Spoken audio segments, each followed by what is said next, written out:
इस चैप्टर के अंदर राइज ऑफ पॉपुलर मूवमेंट के ऊपर डिस्कशन चल रहा था। वीडियो के पहले पार्ट में हमने आपको एक मूवमेंट समझाने की कोशिश करी थी, and in the second part of this chapter आपको बताने की कोशिश करी जाएगी किस तरीके से पॉलिटिकल और नॉन पॉलिटिकल मूवमेंट होते हैं, और उसके बाद आपको एक एग्जांपल समझाने की कोशिश करी जाएगी। So if you are on this channel new, तो आप चैनल को सब्सक्राइब जरूर करिएगा, और यहाँ पे इंस्टाग्राम पे आप हमारे साथ जुड़ सकते हैं, टेलीग्राम पे आप नोट्स के लिए आ सकते हैं, फेसबुक पेज है और हमारा ट्विटर है, so you can join there.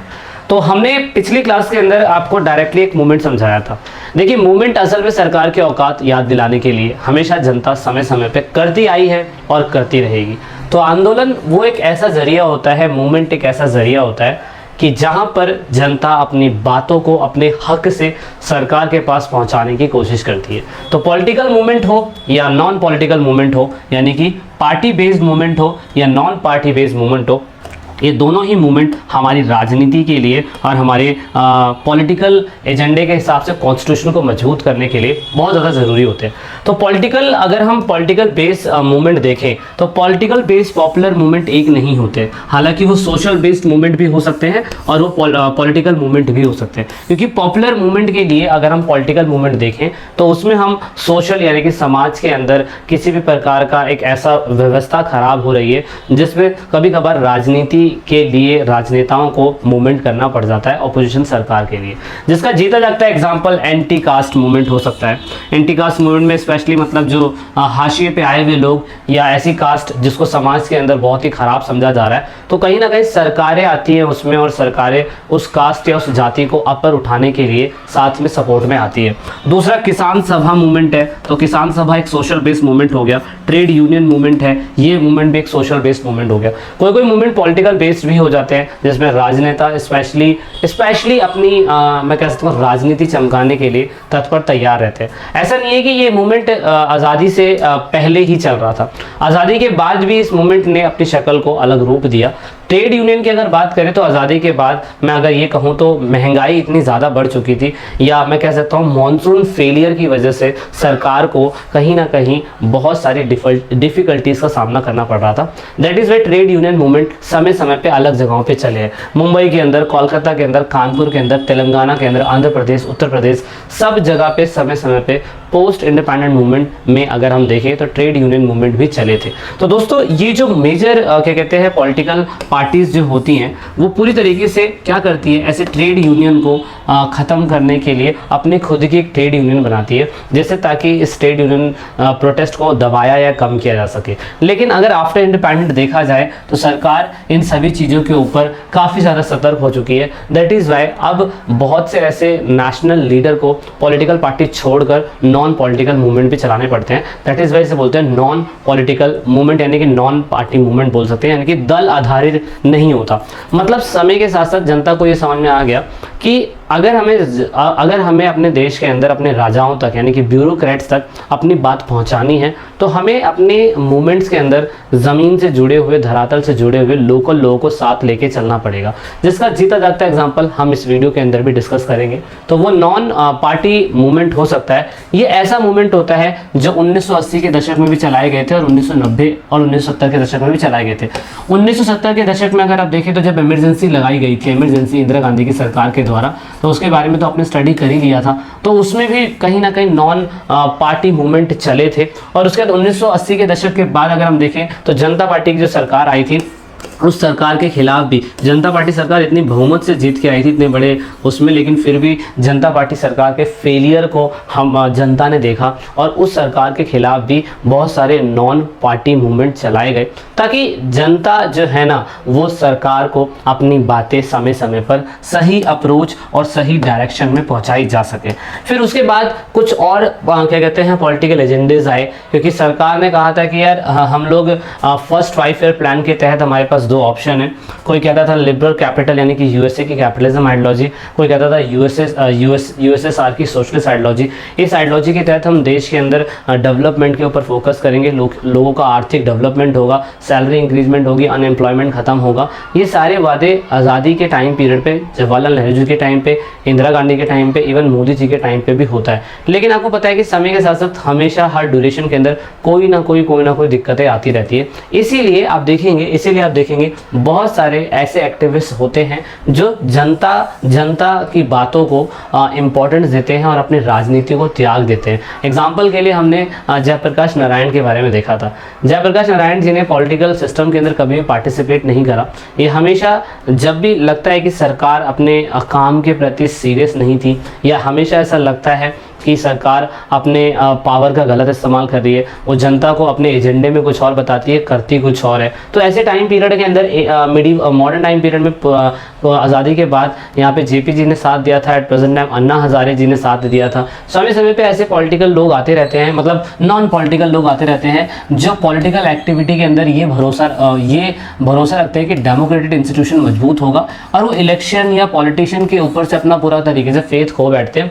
और दैट इज़ वो कहते हैं कि हमें पार्टी से बाहर रह के ही जनता के हित में काम करना पड़ेगा, जिसका जीता जागता एग्जांपल आपने क्या कहते हैं गुजरात मूवमेंट, और क्या कहते हैं आपने बिहार मूवमेंट देखा था, रेलवे हड़ताल पे चली गई थी, वो भी देखा था। पिछले चैप्टर में हमने इमरजेंसी के अंदर पूरा वही डिस्कस करा था। तो कहने का मतलब ये है कि आंदोलन जो है वो नॉन पार्टी बेस्ड अगर आंदोलन होते हैं तो उसमें मास मोबिलाइजेशन होता है, बहुत सारे लोग जुड़ते हैं, बहुत सारे गरीब लोग, वुमेन्स हैं, मेंस हैं, यंग यूथ है, वो सारे इन चीज़ों के अंदर जुड़ते हैं, क्योंकि स्टूडेंट और यंग यूथ जो है वो एक ऐसा पॉलिटिकल एक्टिविटी करते हैं जिसमें क्या कहते हैं बेचारे जो बहुत ही समाज के गिरे हुए या समाज के वो लोग जिनको कहीं से इंसाफ नहीं मिल पा रहा है, वो सारे लोग मिलके सामने आते हैं। जिसका जितना एग्जाम्पल आपने नक्सलवादी आंदोलन देखा था, जिसमें चारों मजलूमदार जो थे उन्होंने कैसे नक्सली लोगों को पूरी तरीके से बताया था कि किस तरीके से सरकार इनको टेररिस्ट समझती है, लेकिन वो लोग सही हैं। तो यहाँ पे ये लोग भी थे। और उसके बाद कुछ ऐसे नॉन पार्टी मूवमेंट चलाती है सरकार नहीं, उसे बोलते हैं एनजीओ। आपने एनजीओ सुना होगा।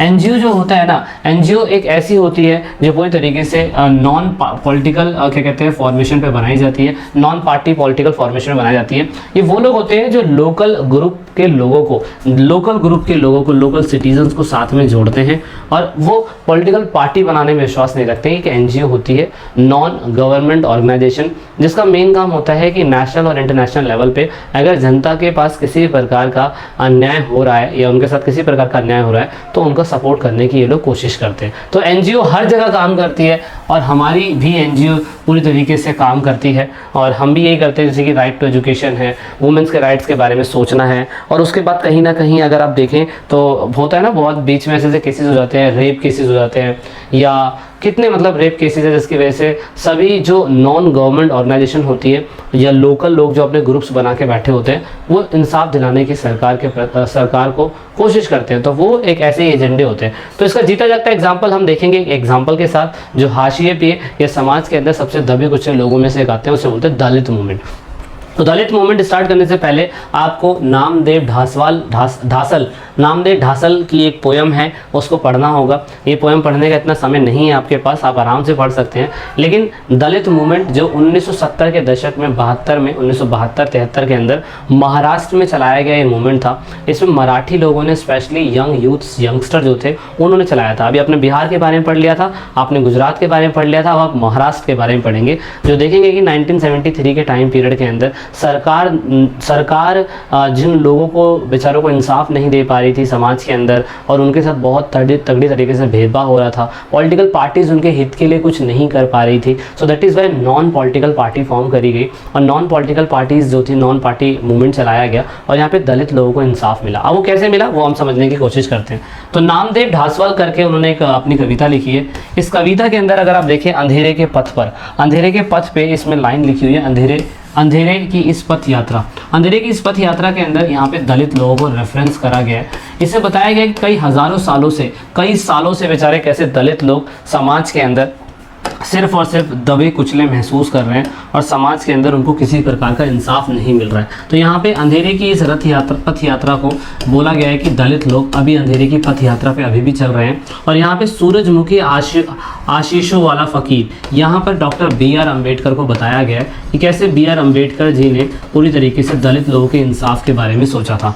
और उसके बाद फिर भी समाज के अंदर कहीं ना कहीं दलित लोगों के साथ आज भी भेदभाव होता आया है। से समाज के अंदर रूल्स एंड रेगुलेशन बनाने से कुछ नहीं होता है, इसीलिए दलित पैंथर बनाया गया 1972 के अंदर। 1972 के अंदर महाराष्ट्र की स्लम की झुग्गियों के अंदर रहने वाले कुछ छात्र, कुछ दलित ग्रेजुएट छात्र मुंबई के स्लम के अंदर रहने वाले, उन्होंने अपना एक दलित पैंथर बनाया। दलित पैंथर कुछ ऐसा सिंबल आपको दिखाई देता है। इस दलित पैंथर का मेन मकसद ये था कि दलितों के अंदर अशिक्षा का अभाव, उनके साथ समाज में होने वाली बुराइयां और उसके साथ कहीं ना कहीं भेदभाव, जो कुछ भी हो रहा है, अपार्टमेंट सिस्टम जो कुछ भी हो रहा है यहाँ पे, उसे पूरी तरीके से ख़त्म करना चाहते थे। क्यों? क्योंकि उन्हें पता था दलित पैंथर चाह रहा था कि कास्ट बेस्ड इनइक्वालिटी खत्म हो, मटेरियल इनजस्टिस खत्म हो, पूरी तरीके से demand proper implementation of the reservation policy. क्योंकि यहाँ पे उन्होंने कहा था कि दलित लोगों के लिए डॉक्टर BR अम्बेडकर ने पूना पैक्ट साइन तो कर दिया, लेकिन सही तरीके से अभी भी इम्प्लीमेंट नहीं हो रहा। अभी भी समाज के अंदर, सोसाइटी के अंदर अगर आप देखें तो इनके साथ अभी भी भेदभाव होता है,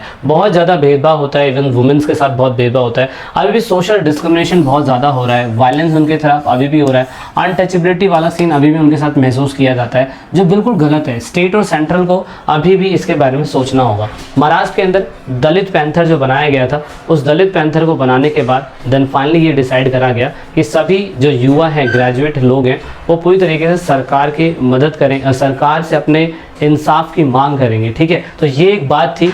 इसीलिए उन्होंने कहा कि इंडिपेंडेंट के इतने साल बाद भी अभी भी, तो अगर हम आज़ादी के बाद भी देखें तो कहीं ना कहीं हमें ये देखने को मिलता है कि आज़ादी के बाद भी इवन आफ्टर इंडिपेंडेंस हम देखें तो दलित लोग जो होते हैं ना, उनका रहने के लिए अभी भी गांव के बाहर उनका सेटलमेंट होता है, अभी भी होता है ऐसा। ये चीज़ हमें देखने को मिलता है। उसके बाद हमें Dalit were denied to access common resource of drinking water. मतलब ये तो खैर इतना अभी नहीं होता, लेकिन फिर भी अगर आप यूपी बिहार जैसे स्लम एरियाज़ के अंदर या बहुत ही ऐसे लोकल गांव में जाएंगे तो आपको ये चीज़ें देखने को मिलेंगी कि अभी भी ऐसा होता है कि उनको इकोनॉमिकली एक्सप्लॉइटेड करा जाता है दलित लोगों को। और साथ में कहीं ना कहीं उन दलित लोग जो होते हैं पॉलिटिकल पार्टीज़ को सपोर्ट तो करना चाहते हैं, लेकिन हमेशा अगर आप देखें तो दलित लोग सक्सेसफुल नहीं हो पाते थे। तो यहाँ पे ये आफ्टर इंडिपेंडेंट था, लेकिन दलित पैंथर ने इसको अपने आप को 1972 के अंदर उठाने की कोशिश करी थी। और इन्होंने कहा था कि पूरी तरीके से समाज के अंदर क्या कहते हैं, जो पूरी तरीके से दलित लोग हैं उनके समाज में एजुकेशन बढ़ना चाहिए। सो दैट इज़ वाई जो यंग दलित एजुकेटेड लोग थे, उन्होंने इस मुहिम को एक इनक्रेडिबल वे में या एक अलग तरीके से लोगों को पहुंचाने की कोशिश करी। इवन उन्होंने अपने खुद की ऑटोबायोग्राफी लिखी, बहुत सारी फिल्म बनाई दलित लोगों ने, जिसमें उन्होंने दिखाने की कोशिश करा था कि किस तरीके से उनके साथ क्या कहते हैं, उन लोगों ने अपने ट्रेड यूनियन बनाई, उन लोगों ने बहुत से फिल्म गाने बनाए, जिससे दिखाने की कोशिश करी जाती है कि दलित लोगों के साथ आज भी कितना डिसऑनर होता है और ये बिल्कुल गलत है ना। तो ऐसे हमें सीन देखने को मिलते रहते हैं। और यहाँ पे फाइनली इतने लंबे समय के बाद, इतने एफर्ट के बाद उन्होंने इस व्यवस्था के लिए सरकार को घुटने टिका दिए और 1989 में SC/ST एक्ट बनाया गया। सॉरी, मैं माफ़ी चाहूँगा, नहीं बोल पाया। SC/ST एक्ट बनाया गया। इस एक्ट के तहत में ये पूरी तरीके से बताया गया कि अगर अब किसी भी क्या कहते हैं SC या ST लोगों के पास किसी प्रकार का अगर भेदभाव हमें देखने को मिलेगा तो उसके खिलाफ हम लोग क्या करेंगे, सख्त की सख्त कार्रवाई करेंगे। बहुत सी दलित लोगों ने अपनी पॉलिटिकल पार्टीज भी बनाई थी, पर इतनी ज़्यादा कामयाब हो नहीं पाई, क्योंकि 1972 के बाद अगर हम देखें तो 1975 के अंदर देश के अंदर इमरजेंसी लग गई थी। उसके बाद इमरजेंसी 21 महीने चली और यहाँ पे वो लोगों को ज़्यादा पॉलिटिकल सपोर्ट भी नहीं मिल पाया। और यहाँ पे दलित पैंथर जो था वो एक गुमनामी का चेहरा बन गया था, क्योंकि उसके बाद अगर आप देखें तो यहाँ पे बामसेफ करके एक कम्युनिटी आ गई थी जो काशीराम मुंशी ने दलित लोगों के लिए बाद में बनाई थी। उसके बाद क्या कहते हैं, बामसेफ के बाद यहाँ पे फिर क्या कहते हैं, मायावती जी ने BSP बहुजन समाज पार्टी बना दी और उसके बाद उनको एक अलग कामयाबी मिल गई और दलित पैंथर जो थे अलग उसमें डूब के चले गए। उनका अभी कोई अस्तित्व हमें देखने को नहीं मिलता है। So this is all about in this part and I hope you like this video. So let's meet in the third part of this chapter, or this is it in this video.